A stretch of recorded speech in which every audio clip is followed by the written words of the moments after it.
Do you ever wake up in the middle of the night and it seems like out of nowhere your mind attacks you? It's like, you should have done this differently. You shouldn't have said this. You hurt this person, or this is going to happen and you're not going to be able to handle it, or whatever. Like, it takes you down some strange road that you just don't want to go down, and it just feels like your mind is not your friend in that moment. If that's happening to you, or if that has happened to you, if that happens sometimes, this video is for you. Stick with me, because we're going to talk about how to handle it, not how to stop it. I'd be lying if I said I know how to stop it, but how to handle it. This is something that has happened to me most of my life, and it got a lot better when I started doing like self-care practices, learning about cognitive behavioral therapy, coaching and things like that, spirituality. It got better, but recently it seems to get worse. There's times when it gets worse, times when it kind of comes back. And I've been listening to a lot of things about what's going on in the planet at this time, and the end of the Kali Yuga. I don't know if I'm pronouncing that right, but it's like the 12,000 years of darkness that's supposed to be ending possibly, and more light coming on the planet, and all the things that are going on in the stars. And it's talking about how like our bodies are getting used to this. Like, we're getting used to holding more light. And I really do believe it's like those ascension symptoms. I believe that I get them. And so probably if you're watching my videos, you probably do too. Yesterday was March 21st, which is supposed to be like this time where there's more light coming on the planet. And I think this has been, I don't know if we can put it down to a date anymore, because I think time is so different now, but I understand what they're saying. So we might experience this in different ways. The things that we are affected by what's happening in the stars. So we might experience this in different ways. And one of the things that I've listened to that can happen is like detoxing. And I feel like that is what is happening to me. Like yesterday, I could just feel this, like my body almost detoxing old emotions, old feelings, like anxieties coming up. And what I did yesterday was I just realized that even with like all the things that I know, even with all the things that I know to do and not to do, I realized that I just need to let it be. And I talk about going vertical, right? And this is like detoxing the emotions, like almost letting them burn off. That's how I was thinking of it yesterday. So the anxiety, I used to really always, when I first started doing therapy, I was really into cognitive behavioral therapy. I still am. I still think it's very helpful. Thoughts, what thoughts are causing you to feel this way? And if you change your thoughts, you're going to change your feelings, right? I was taught that thoughts come before feelings. And I don't think that's always true. Now, I think sometimes we can feel a certain way, and then a thought, we make up a thought to justify the feeling. Okay, so it's just this, but whatever. It's just this relation between thoughts and feelings and being aware. So I think that's very helpful, but sometimes I think it's helpful to just feel what you're feeling and not put a thought to it. Like, let the feeling burn off. And I think of it as going up. Like, don't push it down. Let it burn off. Just accept it. It's fine. Feel what you feel. There's nothing wrong with you. There's nothing wrong with you. You give it up, give it to source, so you let the feeling burn, you let it burn, you're detoxing. And I think this is what I'm experiencing. Probably if you're watching my videos, you're probably similar to me, so you might be experiencing some of these things too. And what I've noticed the past couple nights is I've been attacked by my mind. I've been waking up and it's been like automatic. It's like already my mind's going down this weird path, and it's like a different path. It was a different path last night than tonight, or than the night before last, than last night. So, so I wanted to talk a little bit about this and see, first of all, if anybody else is experiencing this, you can write me below or send me an email or something. And also let's talk about how to deal with it. So I think first of all, let's just realize that this voice is not the voice that you wanted to be listening to. This voice, God can only speak to a quiet mind, right? This is not the voice for God. This voice is an asshole. This is an asshole talking in your head, right? It's wanting to make you miserable. This is the voice of, A Course in Miracles would call it the ego. A lot of spiritual traditions would call it the ego. This is not the voice that is helping you. This is not your friend. So I think if we just realize that first, that this, I find that it's kind of hard to just wake up in the middle of the night and be the Zen observer of your thoughts. That's not going to be the automatic thing, because you're kind of in it already, right? But just know that this, let's go into our sleep knowing that if this were to happen, that this voice is not our friend, and this is our practice. This is going to strengthen us. All of this, anything that we have in our life that's a challenge, that's like something like this, it is here to strengthen us. Eckhart Tolle talks about how like once you have started to awaken, challenges awaken you more. But if you're not starting to awaken, challenges actually hinder you. Okay, so this is a challenge. This is a good thing. This is strengthening our spiritual muscles, right? So this is not the voice for God, and this is not the voice to be listening to. Now, knowing that doesn't necessarily stop the voice, but it's like, oh, I've got its number. I'm not going to listen to that voice. So we want to, and I've also been listening to, I forget if it was this Elizabeth Peru. She's a astrologer, I think, or maybe she's just like a channeler. She's in Australia. She's really cool. I was listening to her, and she was talking about how she's been waking up in the middle of the night a lot. And like, she's talking about how light workers, starseeds, things like that will wake up in the middle of the night and right now and receive messages. So it's possible if you're waking up in the middle of the night, it's that the voice for God, your angels, your guides, source, whatever you call it, that it wants to give you a message, and that the ego is being what the ego is. I'm trying not to swear. I don't want my video to be blacked.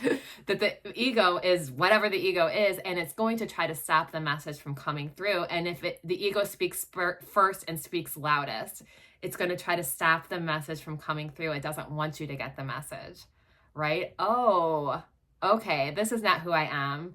These thoughts aren't true. These thoughts aren't helpful. They're not helpful, and they're absolutely not true. They're not the ultimate truth.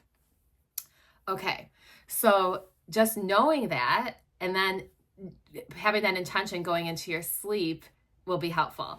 And so what I want you to do, and what I want myself to do, and I'm talking to myself half the time, is when this happens, realize that there is a message for me. Source, Spirit has a message for me.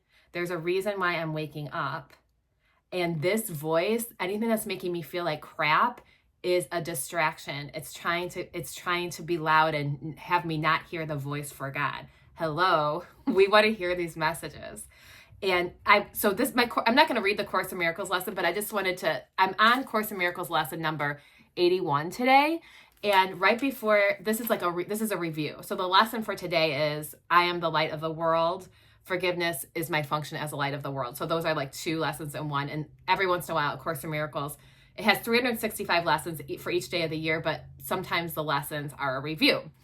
And so it says something before the lessons. There's like an introduction, and it was so good. So I just want to read this part to you. So this is kind of like the attitude that you can bring into this middle of the night awakenings. Oh, awakenings. We're awakening. So it's good. It's good. Because it's part of our awakening, and there are messages for us.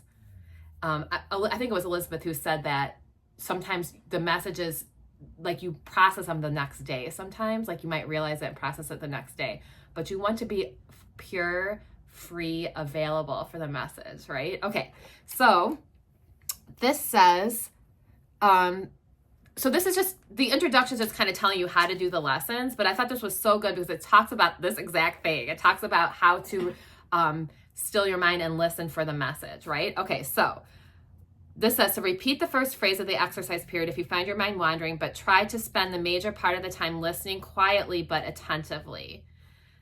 Okay, so they're saying to say that, like, I am the light of the world, right? That I am the light of the world, like, that's the lesson, right? So it would be like you would say that phrase, and then you would sit for 15 minutes in quiet and listen. So the lesson's just really kind of guiding your mind in the right direction, right? And then you're listening for a message. Okay, so like even in the middle of the night, that could have something like that to say. I am the light of the world. Quiet. Listen. You don't need to fill the space. Allow it. Okay, so this says, repeat the phrase of the exercise period if you find your mind wandering, but try to spend the major part of the time listening quietly but attentively. There is a message waiting for you. Be confident that you will receive it. Remember that it belongs to you and that you want it. It belongs to you. There's a reason why you are waking up at night. There's a message that belongs to you and you want it. Do not allow your intent to waver in the face of distracting thoughts, those ego thoughts. Realize that whatever form such thoughts may take, they have no meaning and no power. So being somebody who has struggled with anxiety her entire life, I mean, this is easy. I get this. Because have you ever had like an anxiety attack and then later on it's like, that was meaningless. There was nothing. There was nothing to that. There was no point. It was not true. I don't know. It's just funny. It's easy for me to be like, yeah, that has no meaning and no power. Replace them with determination to succeed. Replace those thoughts with the determination to succeed. I want to hear the message. I want to hear the message. I am determined to succeed. Do not forget that your will, remember how my last video was about your will is God's? Your will, I think that's so powerful. Okay, I got too excited. Do not forget that your will has power over all fantasies and dreams. So they're calling like a fantasy and a dream like a nightmare kind of. Your will to hear this message has all power. Trust it to see you through and carry you beyond them all. So much of spirituality is just trusting this. This is good too. Regard these practice periods as dedications to the way, the truth, and the life. Refuse to be sidetracked into detours, illusions, and thoughts of death. You are dedicated to salvation. Be determined each day to not leave your function unfulfilled. You are dedicated to salvation. So good, so good, so good. So these middle of the night awake nightmares, they have nothing on us. They are nothing compared to what we are, right? We have got this. We can do this. So this is what we do. We realize that we are waking up for an important reason. There is a message for us. And we set this intention before going to bed. So we have it in our mind already. There is a message for us. There's a reason. We can be excited for it. We can be excited for it. We notice the voice of the ego, whatever the voice that's trying to ruin our lives. We notice that voice, but we don't feed it, right? And then we say something like, I like this. I am the light of the world. I am the light of the world. And wait for the message. Wait for the answer. Sleep with a notepad by your bed. You know, I think this is a really good time. I've started journaling again. So start journaling. Take care of yourself. Be kind to yourself. It's okay. Like if old feelings are coming back up or things you thought you took care of, it's okay. Don't judge yourself. Allow it, okay? Allow all the feelings to burn off. You're good. We've got this. We're in this together. I hope this was helpful today. Go ahead and subscribe if you want more videos like this. And Prudence and I will sign off. Prudence is behind me today. This is where she's sleeping under the blanket. Okay, so I hope this was helpful today. I will talk to you soon. Peace and love.